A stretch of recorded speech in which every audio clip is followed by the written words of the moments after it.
আমার প্রিয় মায়েরা বোনেরা, আপনাদের জন্য একটা হাদিস বলে শেষ করব। বিশ্বনবী বলেন, আমার মায়েরা খেয়াল করে শুনুন, বিশ্বনবী আপনাদের উদ্দেশ্য করে বলেন, আল মারআতু ইযা সাল্লাত খামসাহা ওয়া সামাত শাহরাহা হাফিজাত ফুরুজাহা আতাআত বা'লাহা ফালতাদখুল মিন আইয়ি আবওয়াবিল জান্নাতি শাআত। বিশ্বনবী বলেন, ও রমণীরা, ও নারীরা, যে সমস্ত নারী এই চারটা কাজ করবে, এই চারটা কাজের গ্যারান্টি দিবে, তাদেরকে জান্নাতের 8টা দরজার গ্যারান্টি দেয়া হবে। কি চারটা কাজ? 1 নম্বর, আল মারআতু ইযা সাল্লাত খামসাহা, যে নারী 5 ওয়াক্ত নামাজ পড়ে। কি করে?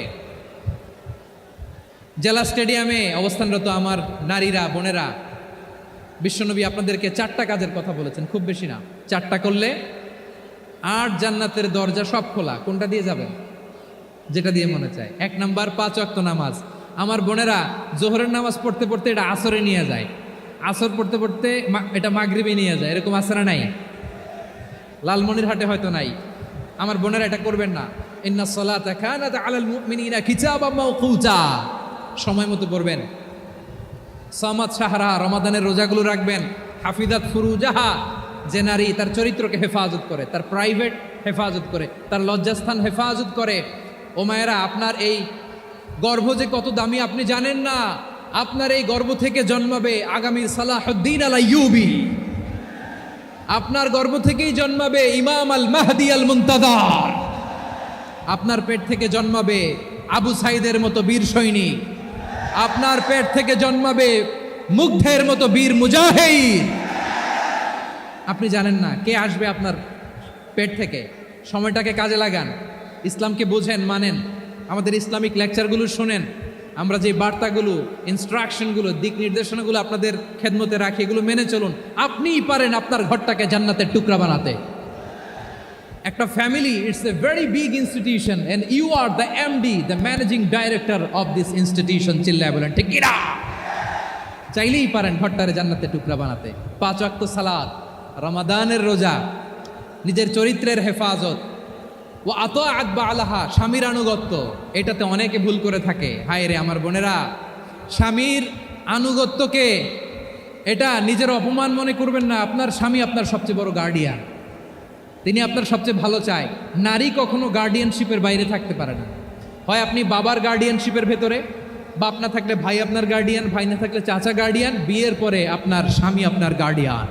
সম্মত স্বামীর আদেশগুলো আপনি মেনে চলবেন, কিন্তু শরিয়া বিরুদ্ধ কোনো আদেশ মানতে আপনি বাধ্য নয়। আওয়াজ করে বলুন সবাই ঠিক কিনা?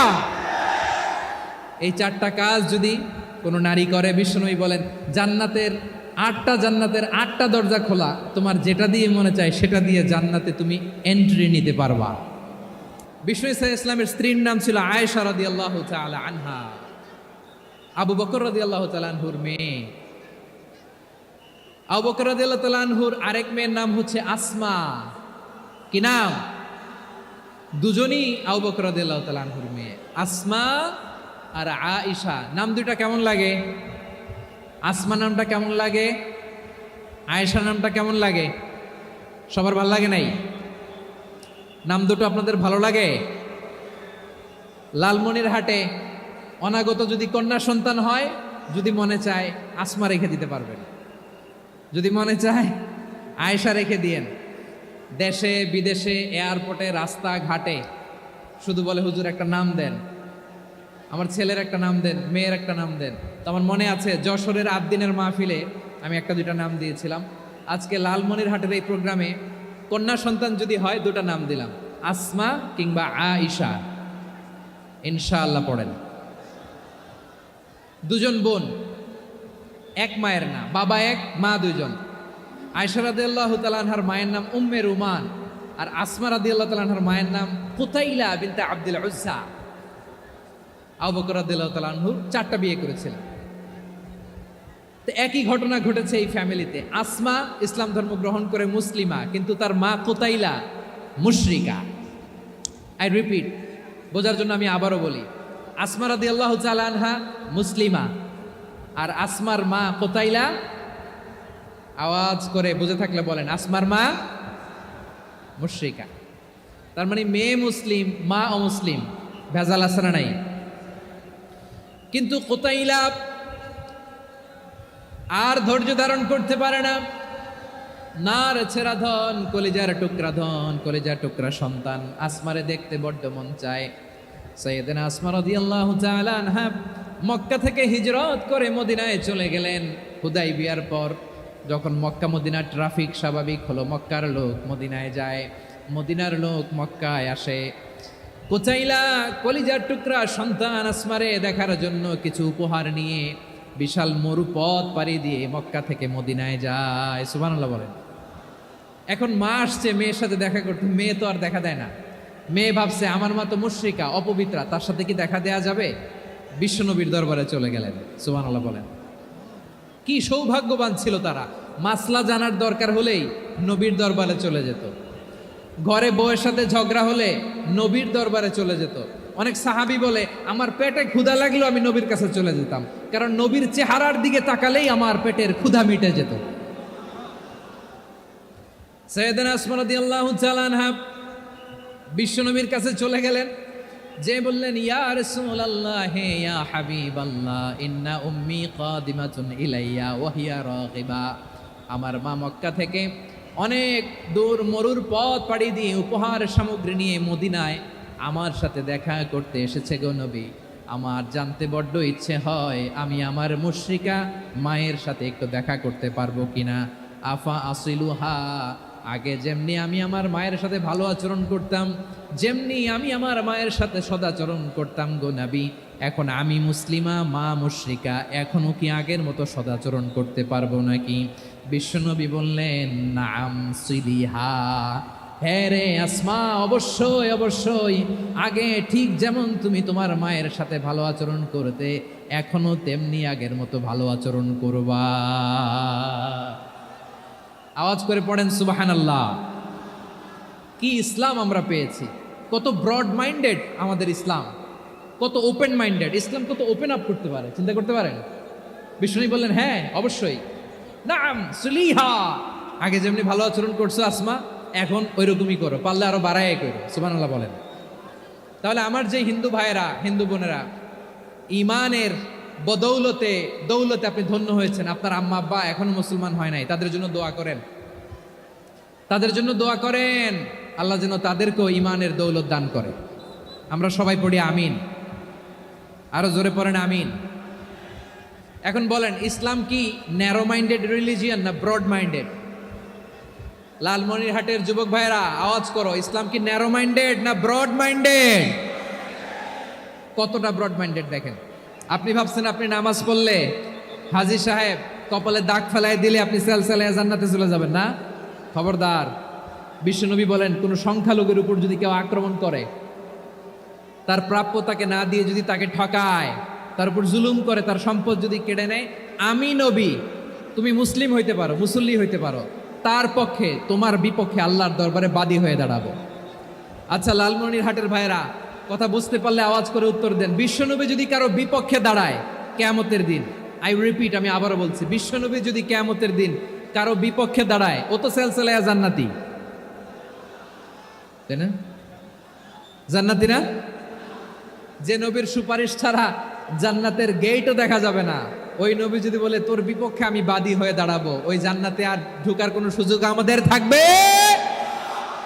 এখানেই শেষ না আমার প্রিয় লালমনিরহাটের ভাইয়েরা, এখানেই শেষ নয়। বিশ্বনবী বলেন মান কাতালা মুআহাদান, বুখারীর বর্ণনা, মান কাতালা মুআহাদান লাম ইয়ারাহ রাইহাতাল জান্নাহ। কেউ যদি, কোনো মুসলিম যদি অন্যায়ভাবে কোনো সংখ্যালঘুকে হত্যা করে, কোনো হিন্দুকে হত্যা করে, কোনো বৌদ্ধরে হত্যা করে, অন্যায়ভাবে কোনো মুসলিম যদি কোনো সংখ্যালঘুরে হত্যা করে, জান্নাতে যাওয়া তো দূরের কথা, ওই মুসলিম জান্নাতের ঘ্রাণও পাবে না। সেই বুখারীর বর্ণনা, মান খাতালা মুআহাদান লাম ইয়ারাহ রাইহাতাল জান্নাহ ওয়া ইন্না রিহাহা লা ইউজাদু মিন মাসিরাতি 40 আমা। যে জান্নাতের ঘ্রাণ 40 বছর দূরের রাস্তা থেকেই পাওয়া যায়। সুবহানাল্লাহ পড়েন। প্রিয় ভাইরা, এখান থেকে জান্নাতে পৌঁছতে লাগবে 40 বছর। এত দূর, কত বছর? সবাই বলেন কত বছর? এখান থেকে জান্নাতে পৌঁছতে লাগবে 40 বছর। এত দূরে থাকতেই জান্নাতের ঘ্রাণ আপনার নাকে এসে ধাক্কা মারবে।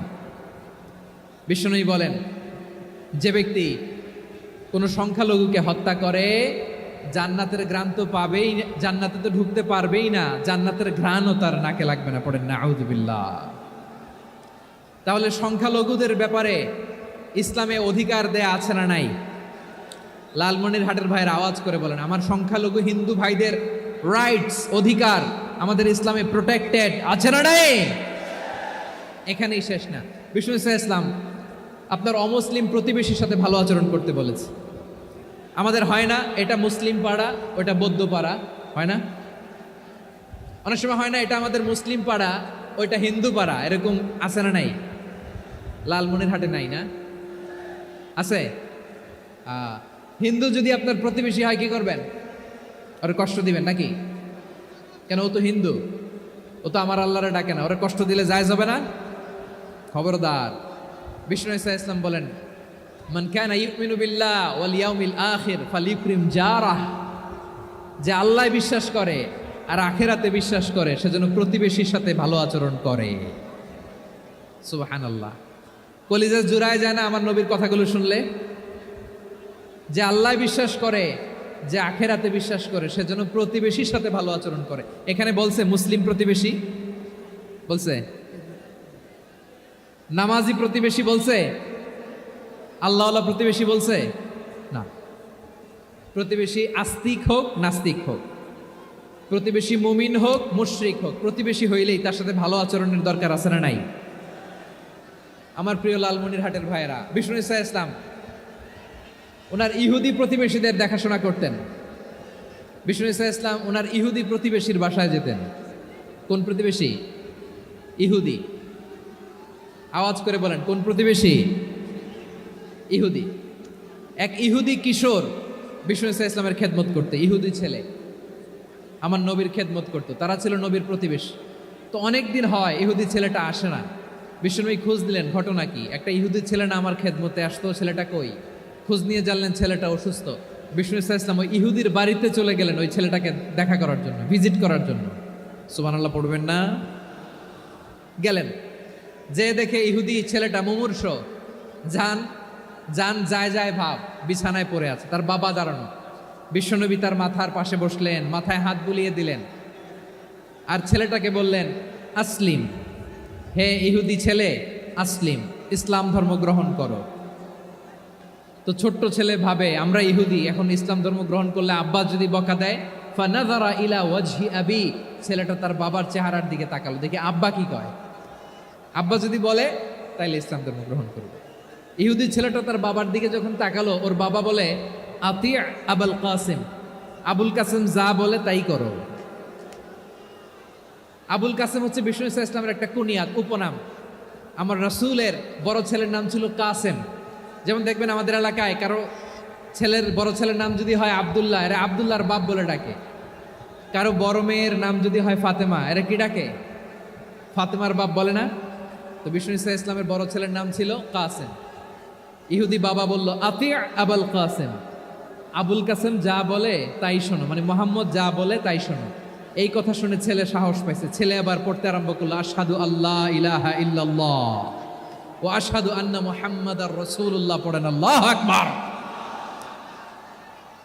বিশ্বনবীর আহ্বান শুনে ওই আহ্বানে সাড়া দিয়ে ইহুদি ছেলে শাহাদা পড়ে মুসলমান হয়ে গেল। তার হৃদয়টারে ইমানের নূর দিয়ে আলোকিত করে দিল কে?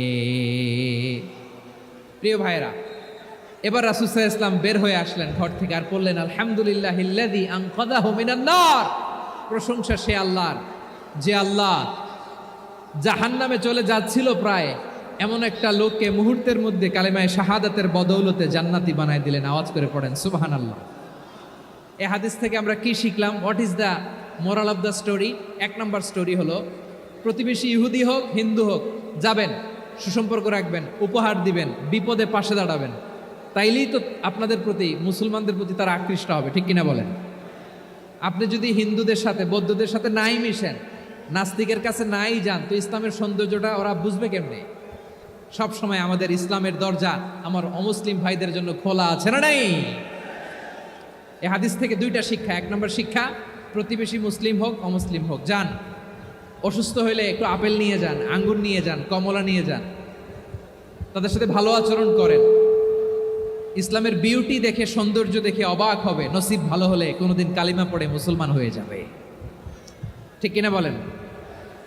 তাহলে অমুসলিমের সাথে ভালো সম্পর্ক। বিশ্বনবী ইহুদির বাড়িতে গেলেন, ইহুদির বাড়ি, আর আমার মুসলমান ভাই আমার কাফের বলে, এরকম আছে না নাই?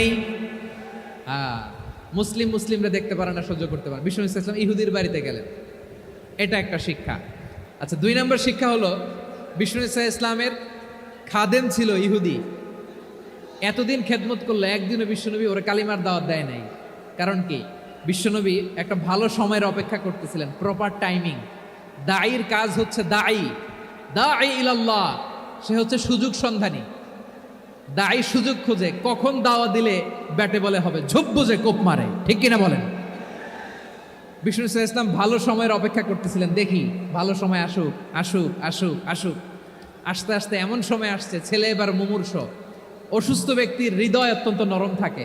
হসপিটালে যখন কেউ যায় তার হৃদয়টা বড্ড নরম থাকে, মৃত্যুর ভয়ে তার অন্তরটা নরম থাকে। ঠিক কিনা বলেন? এই প্রপার টাইমিং এর অপেক্ষা করতেছিলেন। যখনই টাইমিং পেয়েছেন, দাওয়াত দিলেন, পড়ো লা ইলাহা ইল্লাল্লাহ, সুবহানাল্লাহ পড়েন সবাই। তাহলে ইসলাম অমুসলিম প্রতিবেশীর সাথে ভালো আচরণ করতে বলে। ইসলাম অমুসলিম মাতা পিতার সাথেও ভালো আচরণ করতে বলে। মাতা পিতা যদি অমুসলিম হয়, তারা ফেলে দিতে পারবেন? পারবেন? আমার লালমনিরহাটের ভাইয়েরা, অনেক হিন্দু ছেলে আমাদের হাতে শাহাদা পড়ে মুসলিম হয়, কিন্তু ওর মা মুসলমান হয় নাই, বাবাও হয় নাই। এরকম আছে না নাই? তো ও হয়েছে মুসলিম, মা বাপ হিন্দু, এখন মা বাপ কি বাদ? হ্যাঁ, মা বাপ বাদ দেয়া যাবে? যেই মা আপনারে 9 মাস 8 মাস পেটে ধারণ করলো, আপনার মায়ের নার ছেঁড়া ধন, আপনি ওই মারে বাদ দিতে পারবেন? যেই মায়ের বুকের তাজা দুধ খেয়ে আপনি আজকে বাড়ন্ত তাজা তরতাজা, ওই মারে বাদ দেয়া যাবে? মায়ের এক ধারে দুধের দাম, কাটিয়া গায়ের চাম, পাপুষ বানাইলে ঋণের শোধ হবে না, এমন দরদি ভাবে কেউ হবে না আমার মাহাগো। মায়ের এক ধারে দুধের দাম, কাটিয়া গায়ের চাম, পাপুষ বানাইলে ঋণের শোধ হবে না, এমন দরদি ভাবে কেউ হবে না আমার মাহাগো। ঠিক কিনা? মাকে তো বাদ দেওয়া যায় না। وَقَضَى رَبُّكَ أَلَّا تَعْبُدُوا إِلَّا إِيَّاهُ وَبِالْوَالِدَيْنِ إِحْسَانًا। আল্লাহ বলে, অবধারিত 2টা ভার্ডিক তোমাদের জন্য, এক আল্লাহর ইবাদত করবা আর মা বাবার প্রতি ইহসান করবা। আদেশটা কার? মা বাবার প্রতি ইহসান করতে হবে। আমার মা হিন্দু হোক, ভালো আচরণ করতে হবে, বৌদ্ধ হোক, ভালো আচরণ করতে হবে। আমার যে সমস্ত হিন্দু ভাইয়েরা মুসলিম হয়েছে, তোমাদের মা বাবা এখনো মুসলমান হয় নাই, তাদের সাথে ভালো আচরণ করতে হবে। আপনাদের খেদমত নিজে করতে হবে, অথবা খেদমতের ব্যবস্থা করাই দিতে হবে। মান্থলি যে খরচ লাগে এটা দিতে হবে। আরে তুমি এখন মুসলিম, তোমার মা বাবা হিন্দু, এখনই তো সুযোগ ইসলামের সৌন্দর্য দেখানো। এখন মা বাবা যদি দেখে, আরে এটা হিন্দু থাকতে তো বদমাইশ ছিল, বেয়াদব ছিল, কি এমন ধর্ম সে গ্রহণ করলো যেটা গ্রহণের সাথে সাথে সে পাল্টে গেল? কি এমন ধর্ম সে গ্রহণ করেছে যেটা তার জীবনকে আলোকিত করে দিয়েছে? নসিব ভালো হইলে তারাও কালিমা পড়ে মুসলমান হয়ে যাবে।